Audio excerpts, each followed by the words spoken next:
以後就會有好多問題噶。嗰啲狗啊，個鼻啊成日都會痕，走埋嚟控你噶。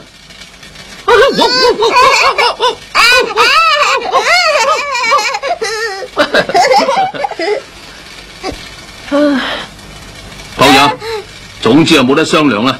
關於五郎嘅事，你都係唔好諗啦。萬一佢第時過咗身，咁咪仲慘。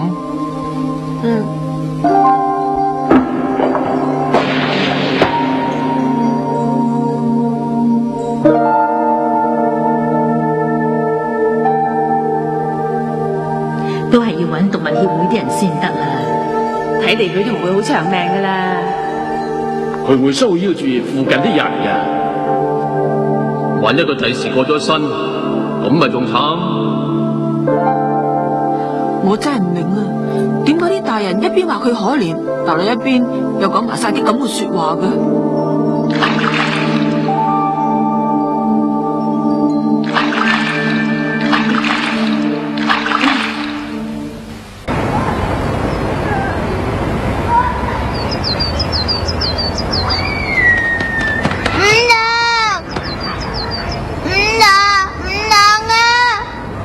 哥哥，點解會唔見咗五郎嘅？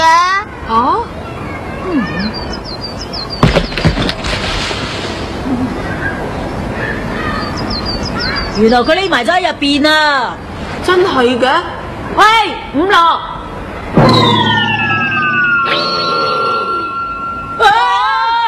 喂，呢度唔係你喎，做咩走入嚟啊？喂，大人啲啊，快啲走啊！走啊！快去啊！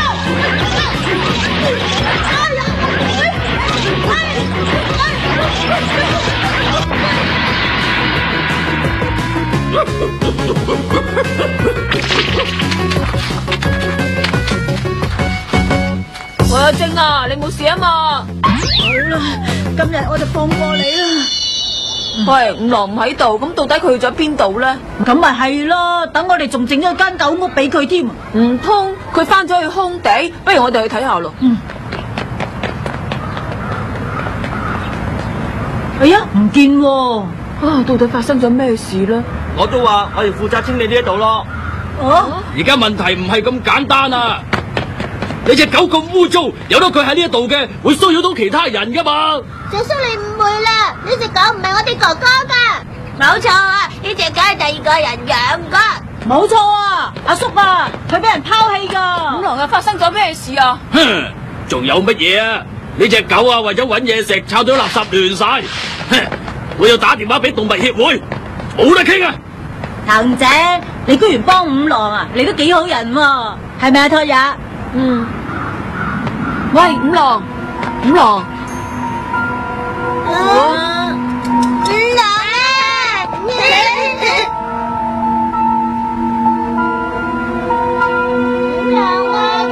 啊？原來佢都係中意翻嚟呢一度。你啦，我中意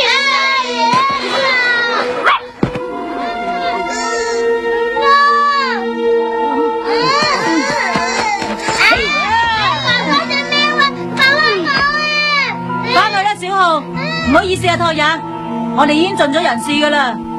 既然佢都係中意呢度，咁冇辦法啦。拜拜。你哋兩個都係由得佢啦，佢唔中意嘅，你逼啊都逼唔到噶。但係我哋始終都係細路嚟嘅咋，我哋嘅能力都係有限噶。係咁啦。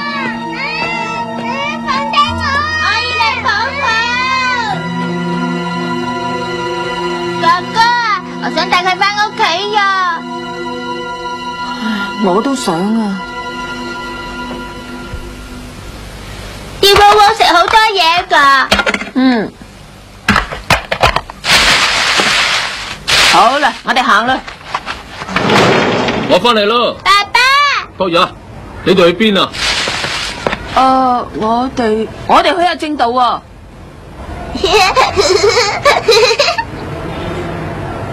去還去啊，唔好去得咁夜啊！五郎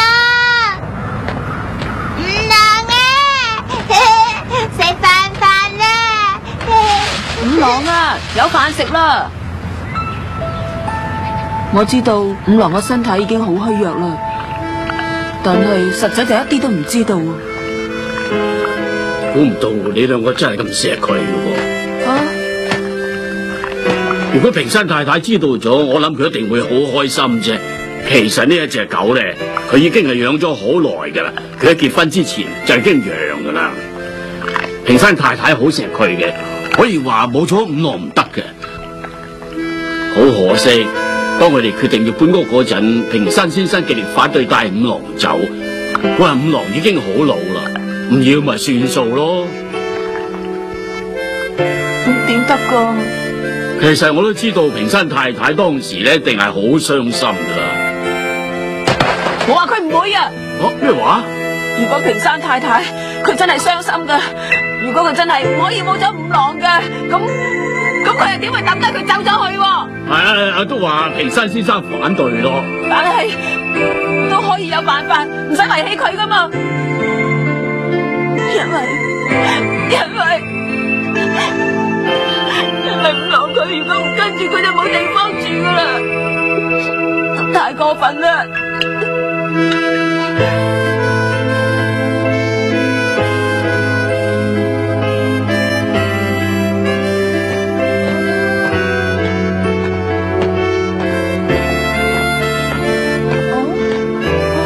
落雪啊！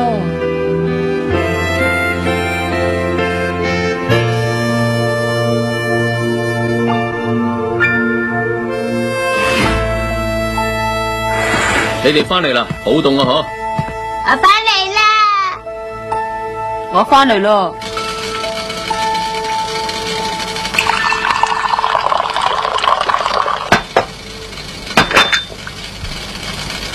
嗰隻叫五郎嘅狗，聽講動物協會啲人聽日會嚟帶佢走。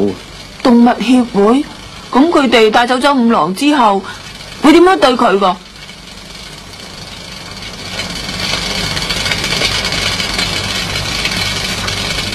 唐爺，我都知道五郎係好可憐嘅，但係再冇其他嘅辦法啦。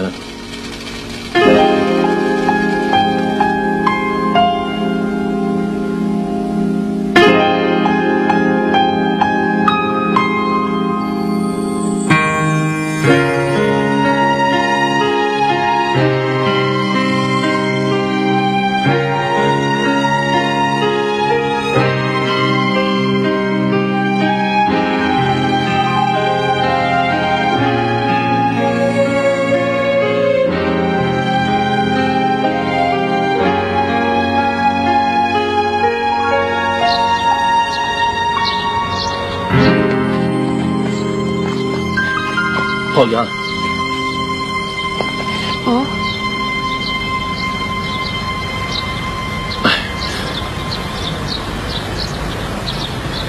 我考慮過啦，你帶佢翻嚟啊！好啊！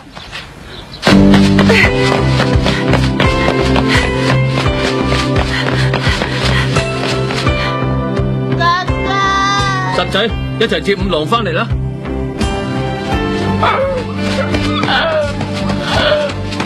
五郎啊，你唔使再周圍流浪啦！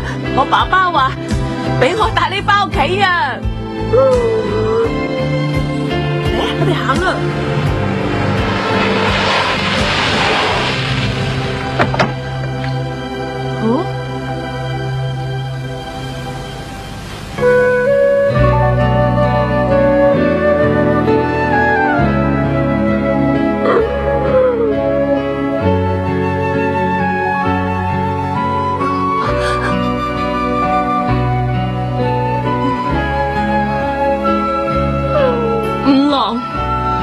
對唔住啊，我係嚟接你啊，你跟我翻去啦。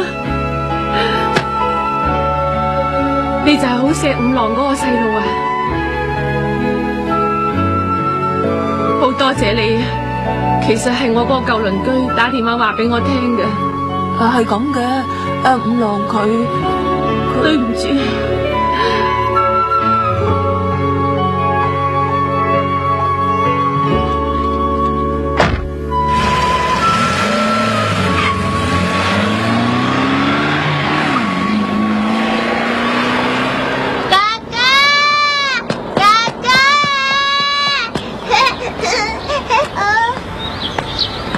做咩啊，托日？隻狗咧？